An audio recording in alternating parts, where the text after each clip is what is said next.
Hello, dear ones. Welcome to this special space of wise old age, sexuality, and health. Today we are going to talk about a topic that, although sometimes we find it hard to mention, is an essential part of male health and well-being. I want to start with a question that you may never have asked yourself, but that could change the way you think about your body or your partner's body.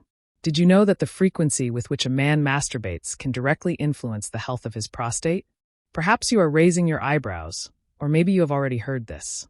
But don't worry, we are going to delve into this with respect, curiosity, and a lot of evidence-based information. I want to clarify something from the beginning.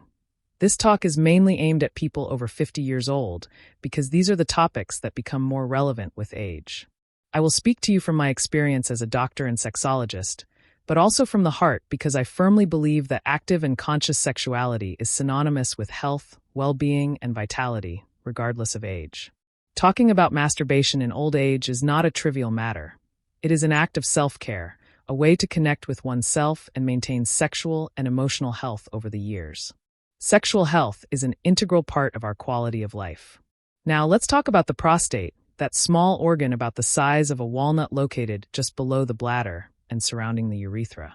The prostate performs important functions, such as producing part of the seminal fluid that helps transport and nourish sperm. However, as the years go by, the prostate can start to have problems such as benign prostatic hyperplasia or even prostate cancer. So here comes the key question. How does masturbation affect prostate health? Let's break it down.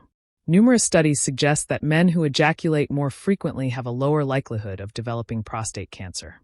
A study conducted by Harvard University, for example, analyzed more than 30,000 men over a prolonged period and found that those who ejaculate at least 21 times a month had a significantly lower risk of developing prostate cancer compared to those who did it less than 5 times a month. This may be due to several factors. First, ejaculation helps release potentially harmful substances that accumulate in the prostate. Imagine the prostate as a small factory. If that factory produces but does not release its products, eventually there could be an excess of material that could be harmful. Ejaculating frequently helps clean that factory and keep it functioning healthily. At the same time, this process helps reduce the occurrence of inflammation, as the stagnation of prostatic fluid could facilitate infections or discomfort that, over time, could affect the quality of life. Additionally, regular masturbation can also contribute to reducing prostatic inflammation, relieving stress, and improving blood circulation in the pelvic region. All this helps keep the prostate in good condition. Think of this as a kind of prostate exercise, a way to keep that small but important organ active. This type of practice not only benefits the prostate, but also contributes to greater body awareness, better stress management, and a general sense of well-being that can extend to other areas of daily life. But what happens to men who do not masturbate frequently? Well, here we also need to be clear and objective. The lack of frequent ejaculations does not necessarily mean that a man is doomed to have prostate problems, but it could slightly increase the risk of inflammation, prostatic congestion, or the development of long-term conditions. By not regularly releasing prostatic fluid, there could be a stagnation that favors bacterial growth or the appearance of discomfort. This stagnation, over the years, could lead to prostatitis or other discomforts that directly impact the quality of life. Regarding erections, there are also notable differences between men who maintain constant sexual activity, including masturbation, and those who do not. Simply put, an erection is a vascular and neurological response that depends on good blood circulation and an adequate response from the nerves. Ejaculating regularly can help maintain active blood flow in the pelvic region, promoting firmer and longer-lasting erections. Maintaining this activity can act as a kind of training that preserves erectile function, partly preventing the dysfunction that can appear over time. On the contrary, men who ejaculate less frequently may notice a progressive decrease in the quality of their erections. This does not mean it is irreversible, but it can imply less elasticity of the blood vessels, affecting the firmness and duration of erections. Lack of sexual activity can lead to a gradual loss of sensitivity and a lesser response to stimuli, which, added to other factors, can increase the incidence of erectile problems over the years. And now, I want to emphasize another vital aspect. Masturbation is not only beneficial for physical health, but also plays a transformative role in emotional and psychological well-being, particularly as we age. For many men, the natural changes that come with aging, such as shifts in sexual performance, physical stamina, or the fear of declining sexual prowess, can lead to significant anxiety and self-doubt. These concerns, if left unaddressed, may create a cycle of stress that negatively impacts both mental health and intimate relationships. Regular masturbation offers a private, safe space to reconnect with one's body, fostering a sense of control and acceptance of these changes.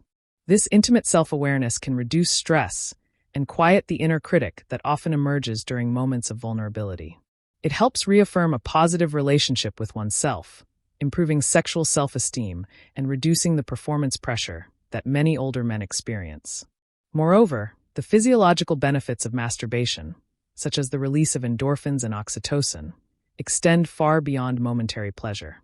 These chemicals are natural mood elevators, combating feelings of depression and loneliness that frequently accompany aging. In fact, these moments of self-care can serve as a reminder of one's vitality and capacity for joy, helping to nurture a sense of belonging and emotional resilience. Masturbation also offers a unique opportunity to explore desires, preferences, and comfort levels, which can enhance communication and intimacy with a partner.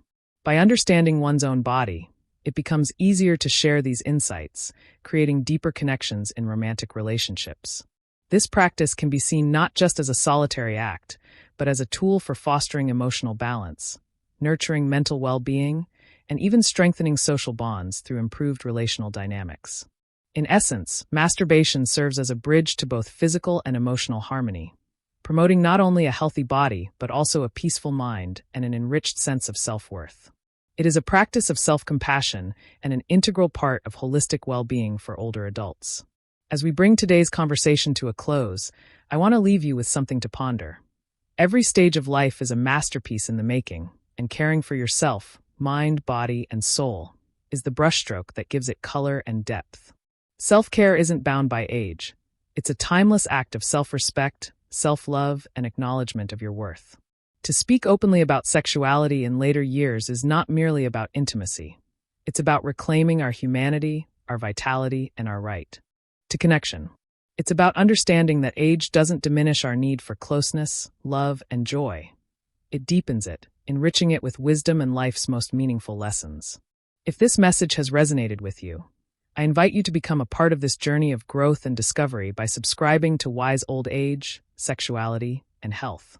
Share this knowledge with those around you, friends, family, or anyone who might need a reminder that they are not alone in their experiences or struggles. Your voice can ripple through someone's life, bringing clarity, hope, and healing. Let us continue walking this path together, shattering outdated myths, embracing the beauty of aging, and reminding ourselves that well-being is a birthright, not a luxury. You deserve a life filled with vitality, laughter, and deep connection, no matter where you are in your journey. Until next time, remember this: your well-being is not just a part of your life, it is the foundation of a life worth living. Stay kind to yourself, celebrate the unique story you've lived, and never stop seeking the joy, passion, and fulfillment that are always within your reach.